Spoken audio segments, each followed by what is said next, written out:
நீங்கள் ஷேர் மார்க்கெட்டில் கூட 9 மாதத்தில் 100% ப்ராஃபிட் கிடைக்காது.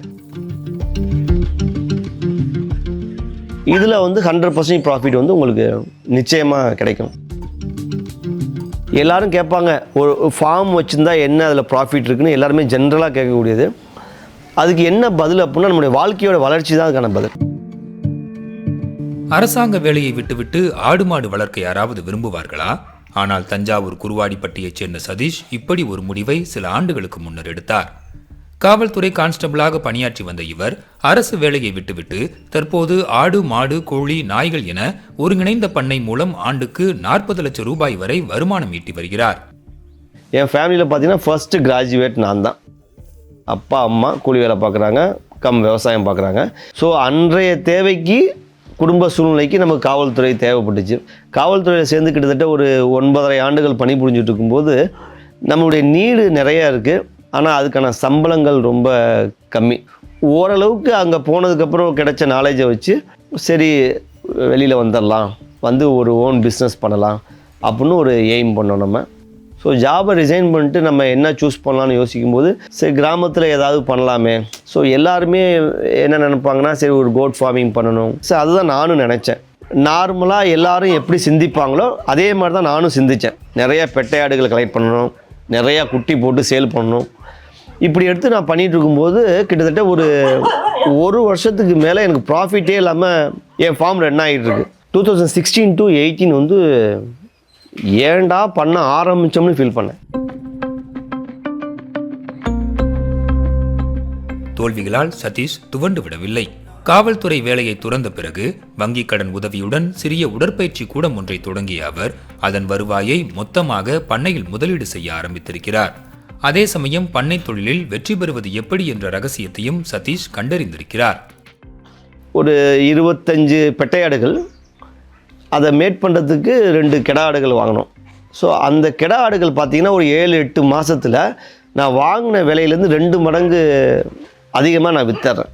ஒரு 9,000 வாங்குகிறேன், அதை விற்கும்போது 18,000க்கு நான் வந்து சேல் பண்ணுறேன். அப்போ தான் நான் வந்து ரியலைஸ் பண்ணுறேன், நம்ம வந்து ஒன்லி கெடாய் ஆடுகள் மட்டும் எடுத்து வளர்க்கலாம் அப்படின்னு சொல்லிட்டு எடுத்து வளர்க்கும்போது ஒரு ஷார்ட் டேர்ம் ஒரு 3 மாதம் எவ்ரி 3 months ஒன்ஸ் வந்து எனக்கு என்னுடைய பண்ணையில் வந்து இன்கம் ஜென்ரேட் ஆகுது.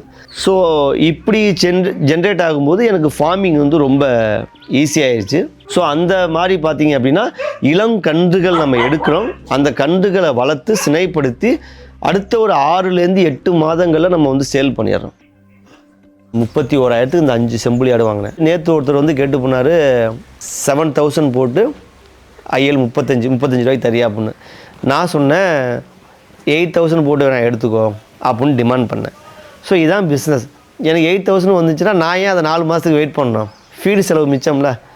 ஸோ எவ்வளவு ஒர்க்கை கம்மி பண்ணி பிஸ்னஸ் பண்ணணுமோ அந்த பிஸ்னஸ் தான் லாங் ஸ்டாண்டிங்கில் வந்து சக்ஸஸ் ஆகிருக்கு. ஆடு விற்பனையில் கிடைத்த வெற்றியின் உந்துதலால் ஒருங்கிணைந்த பண்ணை முறையில் ஆர்வம் காட்டத் தொடங்கிய சதீஷ் கோழி, மாடு, கோம்பை நாய், உடற்பயிற்சி கூடம் என பல திசைகளிலிருந்து வருமானம் ஈட்டினால் மட்டும்தான் தொழிலை அடுத்த கட்டத்திற்கு நகர்த்த முடியும் என உறுதியாக கூறுகிறார். இந்த புரிதல்தான் அவருக்கு கைமேல் பலனை கொடுத்திருக்கிறது.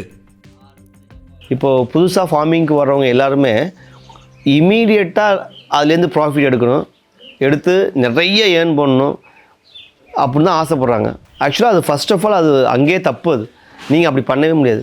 ஒரு தொழில் ஆரம்பிச்சிங்கன்னா 3 வருஷம் மினிமமாக அதில் வந்து ஃபீல்டு ஒர்க்கு பார்த்தா மட்டும்தான் இந்த தொழில் சக்ஸஸ். இப்போ 2021 வந்து நம்ம ஒரு வருஷத்துக்கு ஒரு 5 to 10 lakhs பண்ணிகிட்டு இருந்தோம். இப்போ இந்த ஒரு 4 வருஷத்தில் ஒரு 40 to 50 lakhs வந்து நம்ம டர்ன் ஓவர் பண்ணிகிட்ருக்கோம். சதீஷ் வேலையை விட போகிறேன்னப்ப கொஞ்சம் கஷ்டமாக இருந்துச்சு.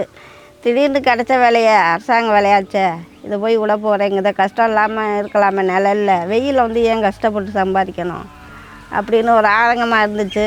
இப்போ என்ன நினைக்கிறோம், இருக்குதான் நல்ல பிஸ்னஸ் வருதுன்னா அலைச்சலா அப்படிங்கிறது ஒரு எண்ணம் இருக்குது. ஆனால் கொஞ்சம் முயற்சியாக இருக்கிறதுனால சரி பரவாயில்ல அப்படிங்கிறது மாதிரி இருக்குது. தமிழ்நாட்டிலேருந்து ஒரு நாளைக்கு அவ்வளோ ஃபோன் கால்ஸ், ஃபார்ம் எப்படி பண்ணுறது, நான் ஃபார்ம் வைக்கலாமா, என்ன மாதிரி ஃபார்ம் இந்த மாதிரி நிறைய டவுட்ஸ் நிறைய பேர்த்துக்கு இருக்குது. ஃபர்ஸ்ட் ஆஃப் ஆல் எல்லாரும் எல்லா பண்ணையும் வைக்கவே கூடாது. ஒரு பெரிய மாசா லேண்ட் இருக்கவங்க பெரிய இன்டகிரேட்டர் பண்ணலாம். சின்ன சின்ன லேண்ட் இருக்கவங்க ஒரு கண்ட்ரி பவுல்ட்ரி மாதிரியோ இல்லை டாகு மாதிரியோ புறாலாம் நிறையா பண்ணலாம். புறா இந்த மாதிரிலாம் இருக்குது. ஸோ அதனால் நிறைய இளைஞர்களை எடுத்து அவங்களுக்குலாம் நல்லா பயிற்சி வகுப்பு மாதிரி கொடுக்கலாம் ஃப்யூச்சரில் அப்படின்றது ஒரு பெரிய ஐடியா இருக்குது மேடம்.